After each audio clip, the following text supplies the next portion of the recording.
and this is the platform of GAS, a mentor that helps you to find the solution of your problems related to various aspects of your life like education, knowledge, career, personality, health, and lifestyle.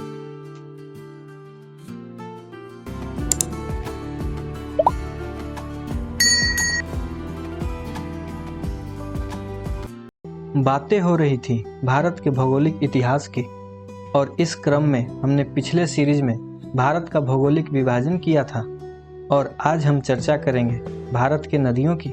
आपने अपने आसपास नदियों, नालों और अन्य जल के स्रोत देखे होंगे। बरसात के मौसम में बाढ़ की खबरें लगातार सुनते होंगे। भारत चूंकि विविधताओं का देश रहा है, इसीलिए यहाँ नदियों में भी विविधताएं देखने को मिलती हैं।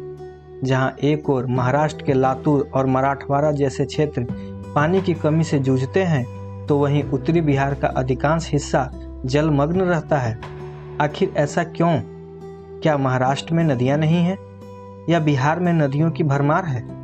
आखिर क्यों उत्तर भारत के हिमालयी क्षेत्र से निकलने वाली नदियाँ और दक्षिण भारत के पश्चिमी घाट से निकलने वाली नदियाँ अपने जल को बंगाल की खाड़ी में मिलाती हैं?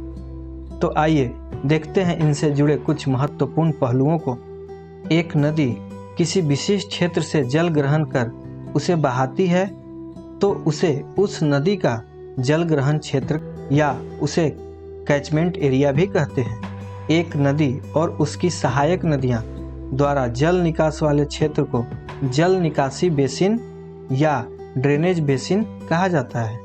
वह सीमा रेखा जो एक जल निकासी बेसिन को दूसरे जल निकासी बेसिन से पृथक करता है, उसे वाटरशेड या जल विभाजक के नाम से जाना जाता है। किसी बड़े नदी के कैचमेंट एरिया को नदी बेसिन कहा जाता है, जबकि छोटे नालों और रीलों के कैचमेंट एरिया को वाटरशेड कहा जाता है। अर्थात इनके साइज के हिसाब से इनका नामकरण हुआ है। जो बड़ा है उसे नदी बेसिन और जो छोटा है उसे वाटरशेड कहा जाता है। अगले भाग में हम लोग चर्चा करेंगे भारतीय जल निकासी व्यवस्था को विभाजित करने वाले आधार के बारे में।